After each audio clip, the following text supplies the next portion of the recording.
नमस्कार दोस्तों, विनायक क्लासेस प्रयागराज के यूट्यूब चैनल पर आप सभी का हार्दिक स्वागत है। दोस्तों, जैसा कि आप सभी को बिल्कुल पता होगा कि अपनी जो सीडीपी की क्लास है वो बिल्कुल सिलेबस के अकॉर्डिंग चल रही है, जिसमें हम लोगों ने तकरीबन 36 क्लास को पूरा कंप्लीट कर लिया है। आज दोस्तों आपका 37वें नंबर का क्लास है और बहुत ही इंपॉर्टेंट क्लास है, क्योंकि आज की इस वीडियो में हम लोग विस्तार से चर्चा करने वाले हैं सिगमंड फ्रायड साहब के बारे में और इनके जो सिद्धांत है उसके बारे में। तो कहीं ना कहीं आज की जो वीडियो है वो आपके लिए बहुत ही इंपॉर्टेंट है, इसलिए आपसे सिर्फ एक ही गुजारिश है कि आप सभी लोग बिल्कुल वीडियो में लास्ट तक जरूर बने रहें और अपने साथ में पेपर और पेन लेकर के बैठें, जिससे कि आपको जो भी इंपॉर्टेंट पॉइंट्स मिलते जाए उन्हें आप साथ साथ नोट डाउन करते चले, जिससे कि आपको एग्जाम के समय में रिवीजन करने में भी थोड़ी सी सहूलियत मिल सके। तो चलिए दोस्तों, बिना किसी देरी के आज की इस क्लास को हम लोग स्टार्ट करते हैं, जिसमें हम लोग सबसे पहले सिगमंड फ्रायड के बारे में थोड़ा सा समझ लेते हैं कि ये कौन थे, कहां से थे, उसके बाद इन्होंने जो सिद्धांत दिया था उसके बारे में हम लोग विस्तार से चर्चा करेंगे। बात करें दोस्तों सिगमंड फ्रायड साहब के बारे में, तो देख सकते हैं कि जो सिगमंड फ्रायड साहब थे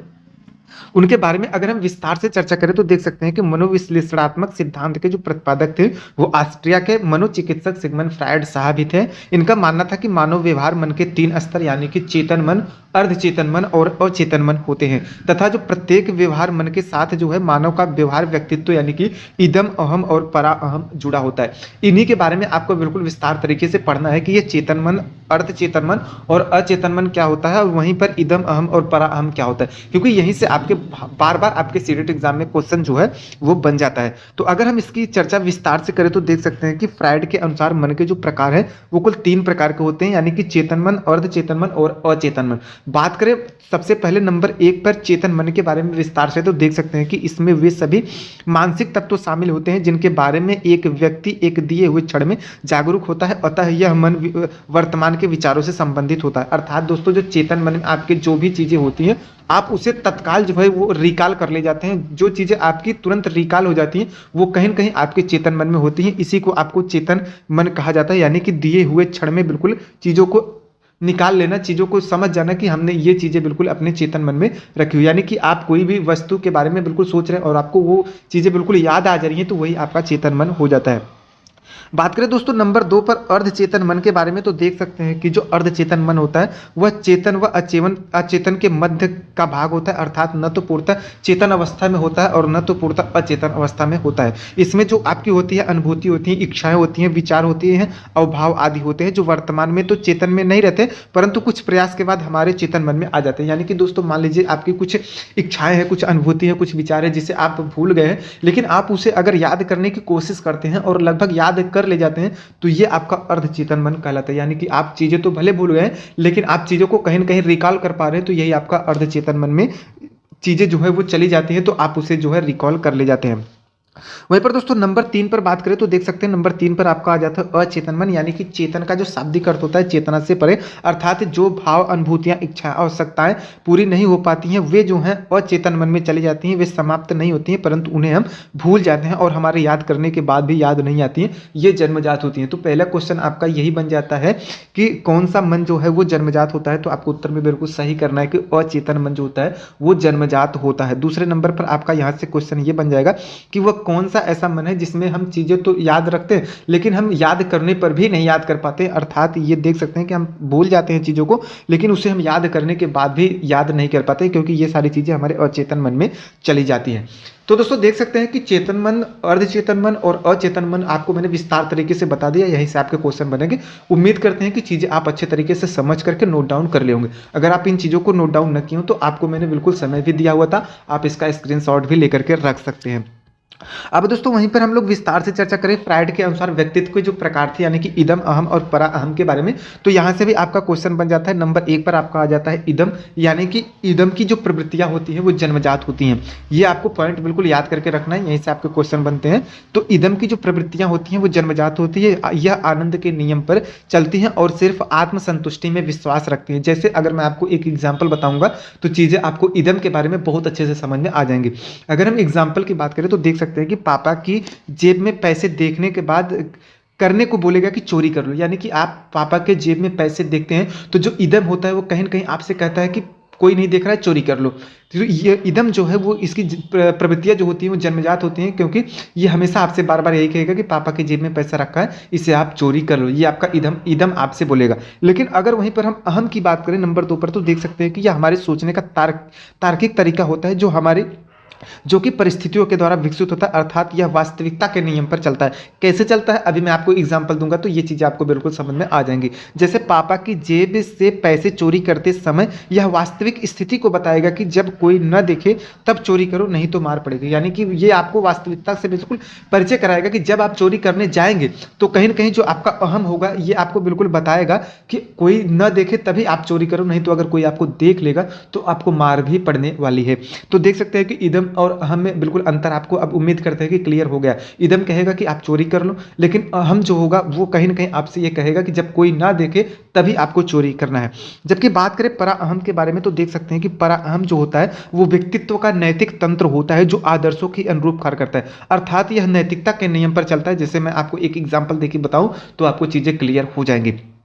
अब ये नैतिकता के नियम पे कैसे चलता है इसके बारे में हम विस्तार से चर्चा करें तो देख सकते हैं कि जैसे पापा की जेब से चोरी करते समय यह नैतिकता के नियम के अनुरूप कार्य करेगा, अर्थात यह बताएगा कि नहीं चोरी मत करो, चोरी करना पाप है। यानी कि दोस्तों ये जो इदम है वो आपसे कहेगा कि चोरी कर लो, और जो अहम है वो कहेगा कि जब कोई ना देखे तभी आप चोरी करो। लेकिन जो परा अहम है ये आपसे कहीं ना कहीं ये बताएगा कि चोरी मत करो क्योंकि चोरी करना पाप है। ये आपको नैतिकता का गुण समझाएगा, नैतिकता का गुण आपको बिल्कुल बताएगा। तो देख सकते हैं कि जो इनके जो मन के प्रकार थे और इनके जो व्यक्तित्व के प्रकार थे उनके बारे में मैंने आपको बिल्कुल विस्तार तरीके से बता दिया। उम्मीद करते हैं कि चीजें आपको बहुत ही अच्छे से समझ में आ गई होंगी। वीडियो आपको कैसी लग रही है आप दोस्तों कमेंट करके जरूर बताएं। आप कोई भी कमेंट करके नहीं बताते हैं जिससे हमको ये समझ में नहीं आता है कि वीडियो आपको अच्छे से समझ में आती है या फिर नहीं आती है। तो आपसे गुजारिश है कि आप सभी लोग एक कमेंट करके जरूर बताएं कि चीजें आपको अच्छे से समझ में आती हैं अथवा नहीं आती हैं, ताकि हम उसी के अनुरूप अपने अंदर सुधार कर सके। अब दोस्तों वहीं पर अगले नंबर पर बात करें फ्रायड की मनोलैंगिक विकास की कुछ अवस्थाओं के बारे में, क्योंकि यहां से भी आपके हर बार आपके सीटेट एग्जाम में क्वेश्चन बन जाते हैं। तो अगर इनके हम मनोलैंगिक विकास की अवस्थाओं के बारे में विस्तार से चर्चा करें तो देख सकते हैं कि फ्रायड के अनुसार बच्चों में जन्म से ही लैंगिक ऊर्जा उपस्थित होती है जो विभिन्न मनोलैंगिक अवस्थाओं से होकर के गुजरती है, जो कि आपकी निम्न प्रकार की है। अब इनके प्रकार की चर्चा करें तो देख सकते हैं कि नंबर 1 पर आपका आ जाता है मुखीय अवस्था, यानी कि इसका जो स्टेज है यहीं से आपका कभी कभी क्वेश्चन बन जाता है कि मुखीय अवस्था का स्टेज यानी कि काल क्या होता है। तो ये आपका जन्म से 1 वर्ष तक का होता है, यानी कि इस अवस्था में कामुकता क्षेत्र मुख होता है। फलस्वरूप बच्चे मुख से की जाने वाली क्रियाओं जैसे कि चूसना, चाटना, काटना आदि के द्वारा जो है वो सुख को प्राप्त करते हैं। तो यहाँ पर आप देख सकते हैं कि जब बच्चा कहीं ना कहीं मुखी अवस्था में होता है तो वो जो है कामुकता क्षेत्र मुख होता है। इसमें बच्चे जो है वो कहीं ना कहीं सुख की प्राप्ति जो है वो कहीं ना कहीं चीज़ों को चूस करके, काट करके आदि को करके बिल्कुल महसूस करते हैं। जबकि अगर हम नंबर 2 पर चर्चा करें गुदी अवस्था के बारे में, यानी कि इसका जो काल होता है, अगर हम इसके सबसे पहले स्टेज की बात करें तो ये आपका 1 से लेकर के 2 वर्ष तक का होता है। यानी कि अगर इसके बारे में अब हम विस्तार से चर्चा करें तो इस अवस्था में बच्चे की जो कामुकता का क्षेत्र मुख न होकर के गुदा हो जाती है। फलस्वरूप बच्चे जो है मल मूत्र त्यागने और उन्हें रोके रखने में आनंद महसूस करते हैं। आपने देखा होगा बिल्कुल छोटे बच्चे जो है वो कहीं ना कहीं जब वो गुदी अवस्था में पहुंच जाते हैं, यानी कि 1 से 2 वर्ष में पहुंच जाते हैं, तो कहीं ना कहीं वो मल मूत्र को त्यागने में ही मजा महसूस करने लगते हैं, आनंद को महसूस करने लगते हैं। तो गुदी अवस्था और मुखी अवस्था से आपके बार बार क्वेश्चन बन जाते हैं, इन्हें आपको बिल्कुल नोट डाउन करके रखना है, चीज़ों को आपको याद करके रखना है। नंबर 3 पर आपका आ जाता है उत्तर लैंगिक अवस्था, यानी कि इसका जो स्टेज होता है, इसका जो काल होता है वो आपका 2 वर्ष से लेकर के 5 वर्ष तक का होता है। अगर इसकी हम विस्तार से चर्चा करें तो देख सकते हैं कि इस अवस्था में लैंगिक प्रेम की जो इच्छा होती है वो प्रबल होती है, यानी कि इसलिए लड़के में जो होती है वो कहीं ना कहीं मनोग्रंथि ओडिपस एवं लड़कियों में पितृ मनोग्रंथि इलेक्ट्रा पाई जाती है। ये मैंने आपको बिल्कुल इससे पहले की वीडियो में भी बिल्कुल बता दिया है कि जो मातृ मनोग्रंथि ओडिपस होती है वो कहीं ना कहीं लड़कों के अंदर पाई जाती है और लड़कियों के अंदर जो होती है वो कहीं ना कहीं पितृ मनोग्रंथि इलेक्ट्रा पाई जाती है, जिस कारण लड़का जो है वो अपनी माता से प्यार करता है और जो लड़की होती है वो कहीं ना कहीं अपने पिता से प्यार करती है, यानी कि पिता को पसंद करती है। तो ये चीज़ें आपको बिल्कुल याद करके रखनी है, खासतौर से ये 2 पॉइंट्स आपको याद करके रखने, यहीं से आपके हर बार क्वेश्चन बन जाते हैं और यहीं से आपके क्वेश्चन भी पूछ लिए जाते हैं और यहीं से बहुत से बच्चों के क्वेश्चन गलत हो जाते हैं, क्योंकि वो इलेक्ट्रा और आडिपस में अंतर ही नहीं कर पाते हैं। लड़कियों का पूछता है तो लड़कों का लगा देते हैं, लड़कों का पूछता है तो लड़कियों का लगा देते हैं।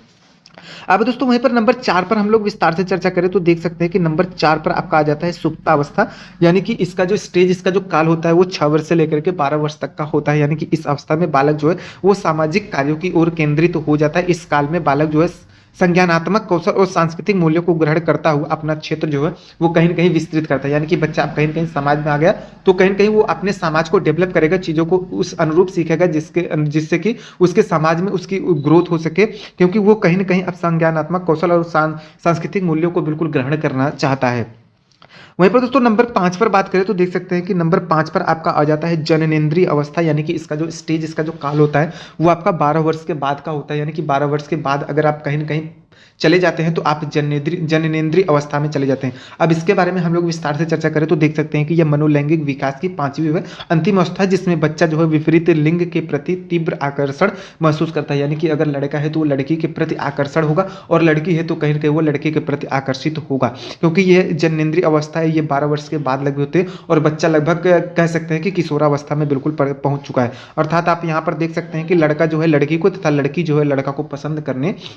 लगता है। वहीं पर दोस्तों आप देख सकते हैं कि हमने कुछ इंपॉर्टेंट पॉइंट को भी यहाँ पर लिख लिया, जो कि आपके इस सीटीटी एग्जाम में कहीं ना कहीं पेडालॉजी के सेक्शन में पूछ लिया जाता है कि यदि आप मान लीजिए किसी बालक को पूर्व की अवस्थाओं में कुछ कठिनाई हो रही होती है तो वह इस अवस्था में वयस्क की भांति अपनी जिम्मेदारियों को निभाने में कठिनाई भी महसूस करता है। यानी कि इसकी जो पूर्व की अवस्था है उसमें अगर उसको कहीं ना कहीं कुछ कठिनाई हो रही होती है तो वो जननेंद्रिय अवस्था में पहुंचने के बाद भी कहीं ना कहीं अपनी जिम्मेदारी को निभाने में भी कठिनाई को महसूस करता है। तो ये सारे पॉइंट्स आपको बिल्कुल याद करके रखने, यहीं से आपके पेडालॉजी के सेक्शन में और आपके डायरेक्ट क्वेश्चन बन जाते हैं। तो उम्मीद करते हैं कि आज की जो वीडियो आपको बहुत ही अच्छी लगी होगी। उस सिगमेंट फ्राइड के बारे में अब आप लोग बहुत अच्छे से समझ गए होंगे। इनके जो मन के 3 प्रकार थे और इनके जो व्यक्तित्व के 3 प्रकार थे उनके बारे में भी आपने बहुत अच्छे तरीके से समझ लिया होगा। कल की जो अपनी क्लास होने वाली है वो कहीं ना कहीं अभिप्रेरणा के बारे में होने वाली है, क्योंकि यहाँ पर आप बिल्कुल देख सकते हैं कि अभिप्रेरणा को भी मैंने बहुत ही अच्छे तरीके से यहाँ पर लिख लिया है। कल की जो अपनी क्लास होगी वो इसके बारे में ही होने वाली। तो आपसे उम्मीद करते हैं कि आप सभी लोग बिल्कुल चैनल को सब्सक्राइब करके रखेंगे, जिससे कि मैं जब कल की ये वीडियो अपलोड करूं तो इसका आपको नोटिफिकेशन मिल जाए और आप उसी के अनुरूप अपने सीटेट एग्जाम की तैयारी को भी कर सकें। तो दोस्तों उम्मीद करते हैं कि आज की वीडियो आपको बहुत ही अच्छी लगी होगी। वीडियो अच्छी लगी हो तो वीडियो को एक लाइक जरूर कर दे, वीडियो को ज़्यादा से ज़्यादा अपने उन दोस्तों के पास शेयर भी कर दे जो आपके साथ सीटेट एग्जाम की तैयारी कर रहे हैं। और अगर आप चैनल पर नए हैं तो चैनल को सब्सक्राइब भी कर ले, क्योंकि यहाँ पर ऐसी वीडियो आपको हर रोज देखने को मिलती रहेगी। दोस्तों पूरा वीडियो देखने के लिए आप सभी का बहुत बहुत धन्यवाद। मिलते हैं किसी नए वीडियो में किसी नए जानकारी के साथ, किसी नए टॉपिक के साथ। तब तक के लिए नमस्कार।